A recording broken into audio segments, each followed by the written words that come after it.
money, I would've went dummy and been grand. But I got this shit locked up, can't nobody stop us, young nigga. I'm chasing that big bag. Everybody around me, they clutching the fire. My younger day once on ride for him. He mugger, we up, and I hope that the. Alright, man, so welcome back to the channel. It's your boy OTC Row. This is Root Reviews. Hope everybody's out there, staying clean, staying safe. If you're working, make your way to work. If you gotta go run errands, run your errands, do what you gotta do. But majority of us, we just need to stay in if you don't really have nothing important to do. So, appreciate you rocking with the channel. This is Eminem hotboxing with Mike Tyson. Now, I've seen some of Mike Tyson's interviews. That some of them are hilarious. This dude is wild. He says what he wants, does what he wants, and it's good fun. So I thought we do segments of the interview. Don't know if I'm gonna do 2 parts or 3 parts. We'll probably just watch the first 15 or 20 minutes of this one, and then we'll catch back the rest of it, the end of it, on another video. So let me stop the talking. I won't pause that much. So enjoy. Dean Geislinger walks up to me. He's like, "Yo, man, you got one of those CDs?" And I was like, "Yeah." And I kind of just tossed it to him, right? I didn't think nothing of it. I didn't know that Dean worked with Jimmy Iovine. So he gave it to Jimmy. Jimmy gave it to Dre. And I get the call, and I'm like, "Oh, shit. This is about to happen." Wow.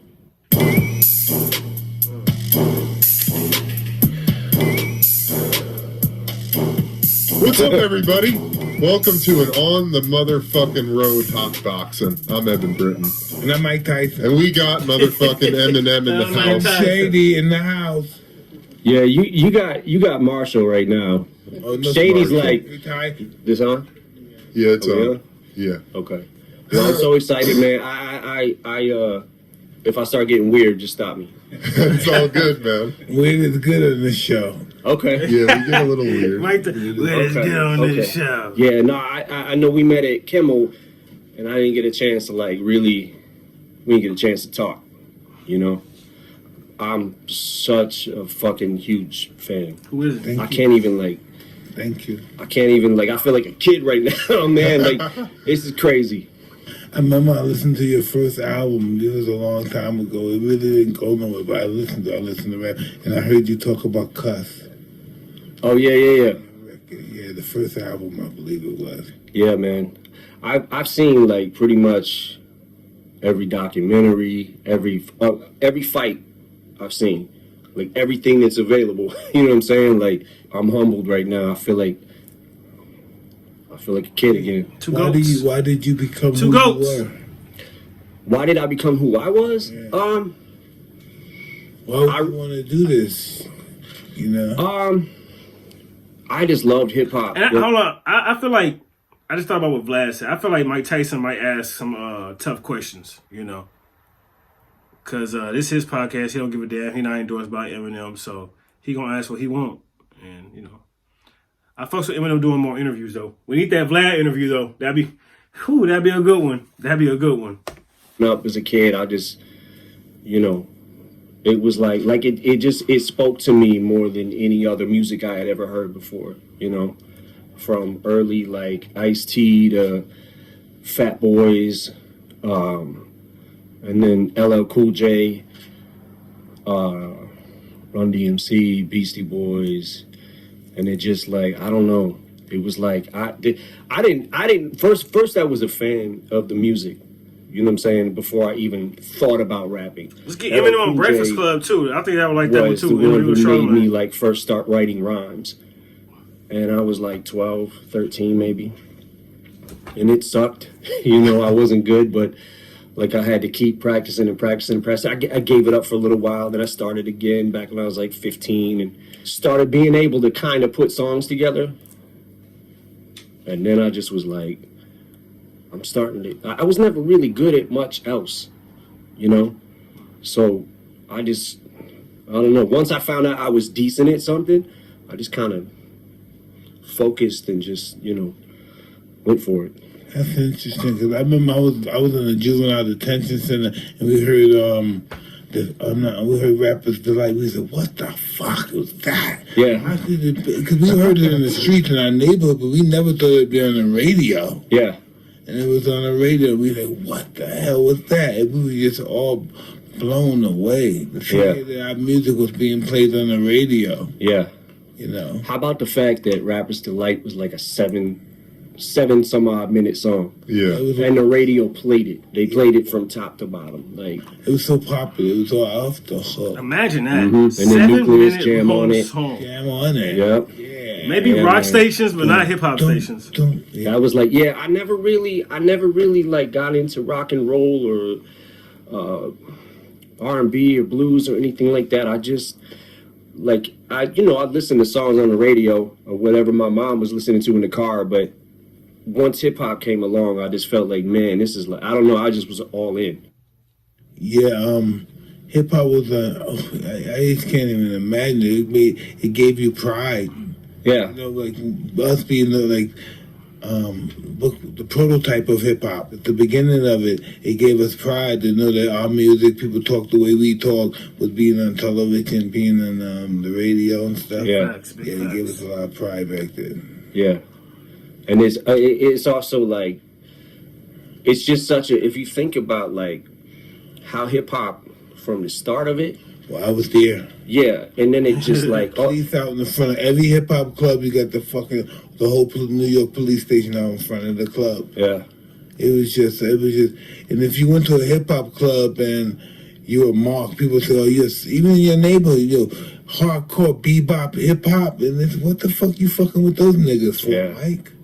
That's what they used to say. What you fucking with them for? Even people in the neighborhood, what you fucking with them niggas for? But those was our people. All the criminals, the thieves, we all listened to hip hop. The money makers and everything, the killers, the robbers, all the fucking street urchins. We all listen to that. That's what we listen to.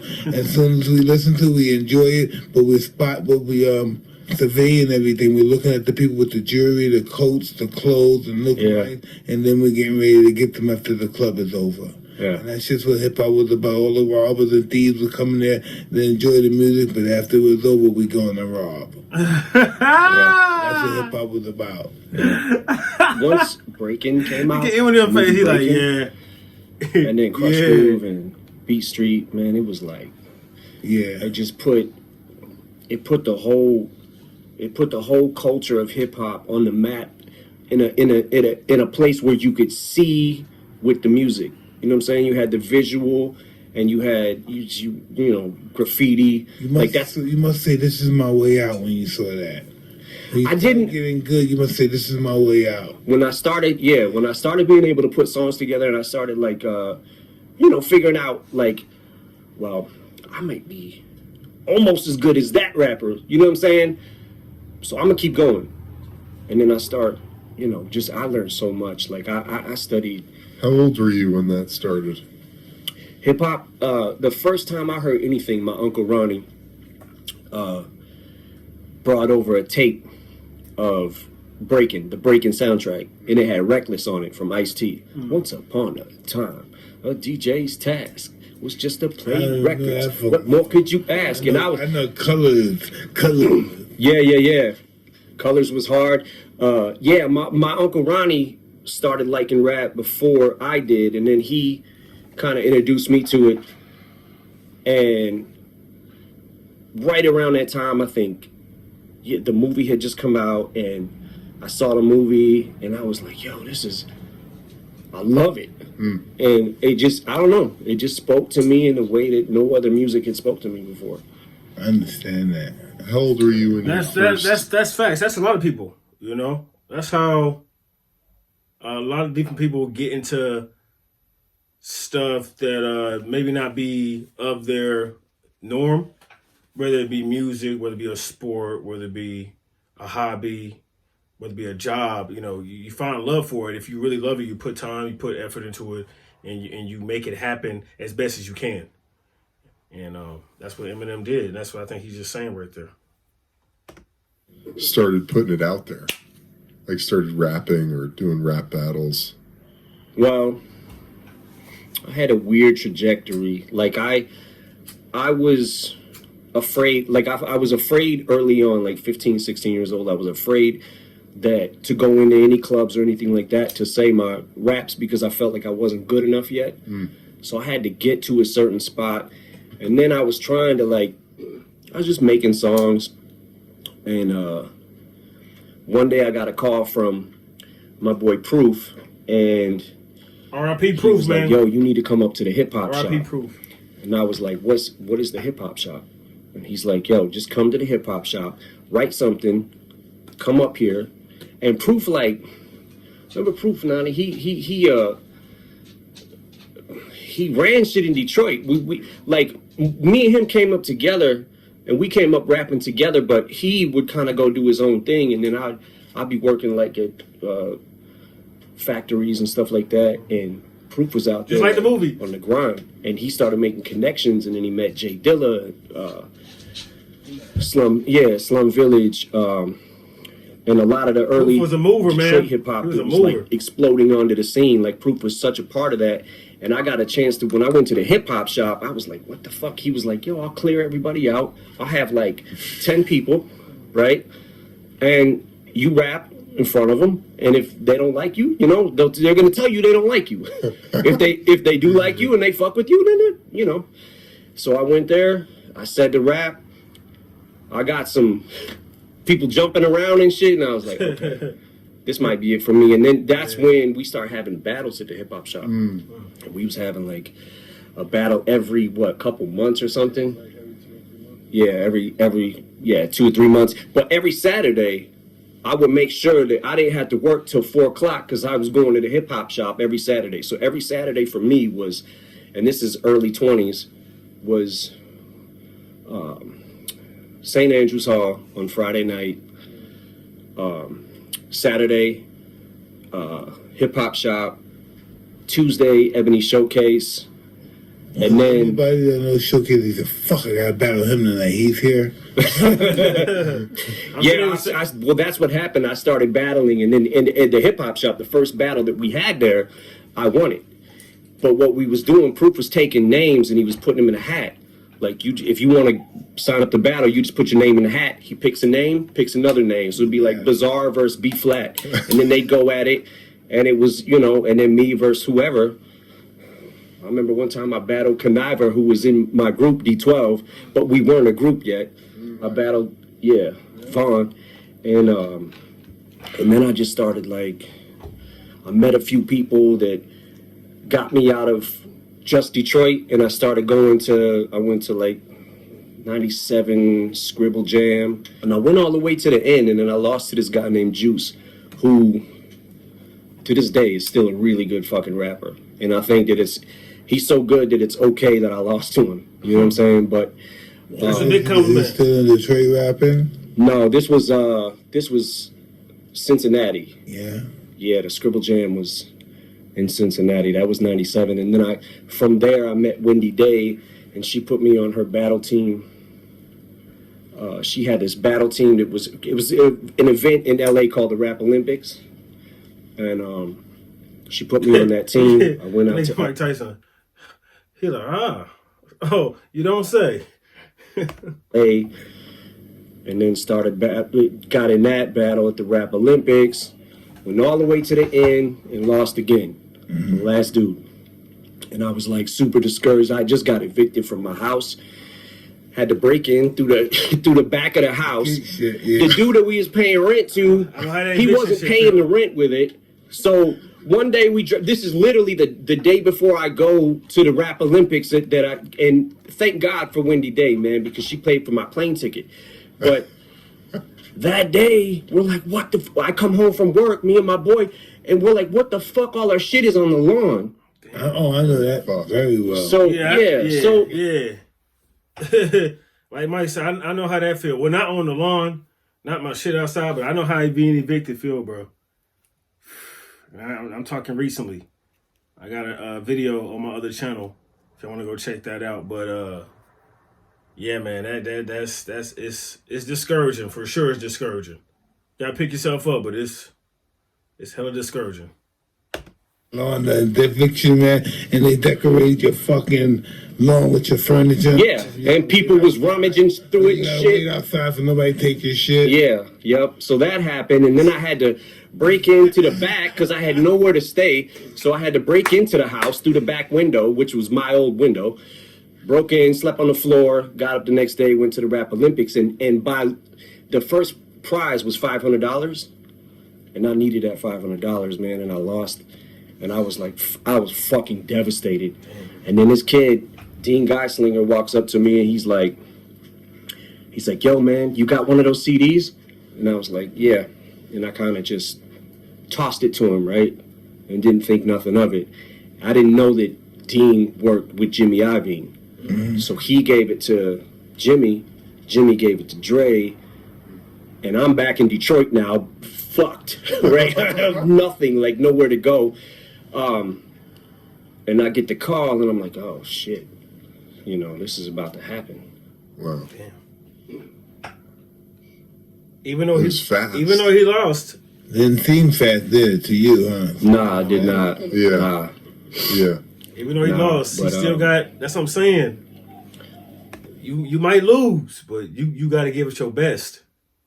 And people know the difference between somebody who just he just faking it till he just going through the motions, or he really out there trying to grind. He really out there trying to get it, and it will come to you. You won't have to. It won't have to be forced. It'll just come to you. I've seen it many of times. So yeah. I just gotta say, like, bro, you are like a god to me. Like, bro, you've done so much in your life, man. It's like just so crazy to be a heavyweight champion at 20 years old.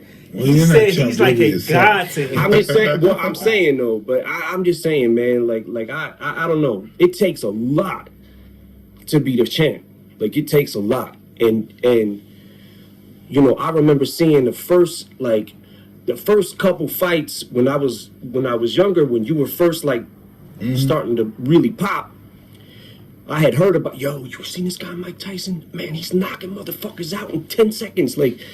And the first fight I saw was which was the first fight I saw? I think it was with Trevor Burbank.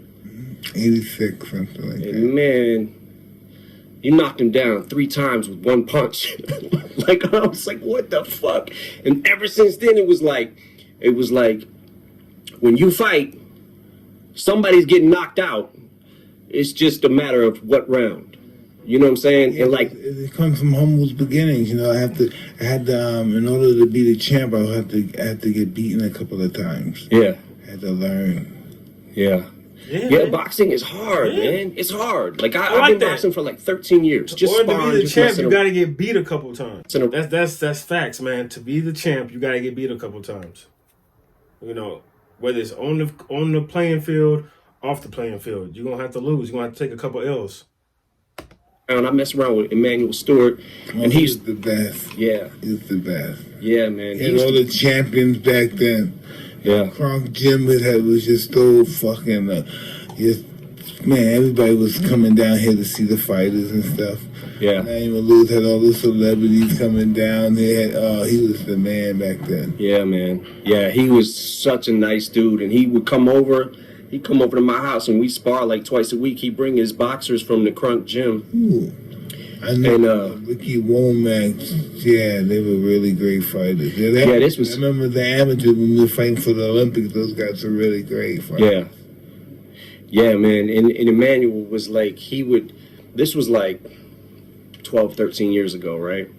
So he would come over. He would show me the basics, and it took a lot. It took a long fucking time for me to just learn the basics, right? So then he started after a couple months of us doing it, and they were just up and coming kids and stuff that would and just you want to spar with M, and they're like, okay, cool. Yeah, for sure. So I got a funny little story. So he's bringing his boxers, and we're probably 6 months in.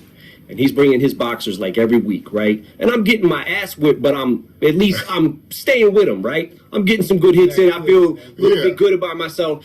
So one day, he comes over, and he brings his boxer from Crunk, and I'm in the house, and I remember, I was on the phone or something. So when I came out, the dude that he brought had his headgear on, right? And And I'm like, oh, okay, I guess he's ready. So I put my strap on, my headgear. We're going at it, and he kicked the shit out of me. Fucked me up. So after we're done, we go like 3 rounds, right? I don't think I got one hit in.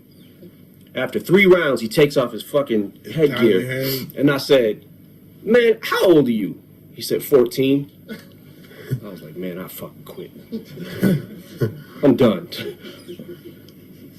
Yeah, man. It's just, it's funny when you say that because some fighters just, they mature early. They maybe at 14, 15. Yeah, man, them fighters be looking like... And they're not good anymore. Yeah. That's just how it is in life with people. Yeah. They mature, they peak at a certain age. I peaked at like in my 20s and stuff. Some people peak in their 30s. Some people peak in their teens. It's just weird. I feel like if you hit me, I would probably die. Like right now. Like I still feel like you could get in there and just fuck people up. Wow, listen, you feel that way, and I don't even have that in me anymore. I don't even have the mentality to feel like I have to fucking kill everybody's family and stuff. I just don't have that. Yeah, but I mean, I still feel like you still look like you could punch a fucking brick wall and put a hole in that bitch. Yeah. I saw recently, Nani was showing me a video you did where you was just fucking around and you was trying to show these dudes how to. I think it was a body punch. Yeah. And how you jump to the side real quick, jump to the other side. Like, man, he could get in there right now and fuck up anybody. Well, because with a lot of people, you say, Mike, let's fight. He just believe that, you can fight at any age fighting. Fighting, yes, you can do forever if you have the desire to do it. Fighting's all about spirit. If you want to do it, you can do it at any age. Yeah. But it's like, but nobody knocked people out. As long as you got hands, as long as you got technique, like people, as long as you got, people got muscle knocked memory, out by other fighters. When they got knocked out by you, they got knocked the fuck out. Yeah, that's how I looked at it. Every time I hurt somebody and knocked them out, my life gets better. Yeah. My life gets better. And yeah. Gets better. And so I love hurting people now. Yeah. Because my life is getting better and I'm getting the fucking girl, I'm getting the mansion, I'm getting the planes, I'm getting the boats, I'm getting whatever I want. So hurting is beautiful. And my perception of my life at the time. Yeah. Damn. But it's like to be a fighter though, it's like you gotta, it takes a special kind of person, it takes a special kind of commitment. You know what I'm saying? Commitment is it's almost like you almost have to give your happiness up to accomplish your goals. Right. Because you're gonna when you do in anything, if you want to be the best garbage can collector in the world, anytime you want to be the best in the world at anything, there's going to be disappointment. Yeah. Yeah. Yep. There's a lot of competition. And there's going to be guys that peak at a younger age that he's going to blow you away. That's what you want. That's what makes you better. And then you're going to deal with a guy that blows you away when he's an old guy. Yeah. Yeah. And then it's going to come to a time when you're experienced enough, the next thing you know, you start blowing everybody else. Everybody gets their turn. Man. That's just what that's it is. just what I said, man. Yeah, but it's like all right, man, we're going to stop it right there. I don't want to do the whole interview on one video, but I like it so far. Eminem and Mike Tyson. I almost called him Michael Tyson. Him and Mike Tyson, they having a good conversation. So we're gonna watch the. I don't know how I'm gonna do. I'm probably gonna do the rest of the interview. The next video, maybe we'll see. But let me know what you think in the comment section. Have you seen the interview? What you think so far, and what do you think of the conversation? Mike Tyson really getting, personal, breaking down some things, and also Eminem too, bringing up some things behind the scenes that many people might not know. The start of his career, some of the things I didn't know, so it was new to me too. So hearing some of that was like, oh, okay, wow, didn't know that. Some of that I'm familiar with, but some of it I didn't know. So let me know in the comment section. It's your boy OTC, bro. Hope everyone is out there being safe, being cautious, and I will see you when I see you.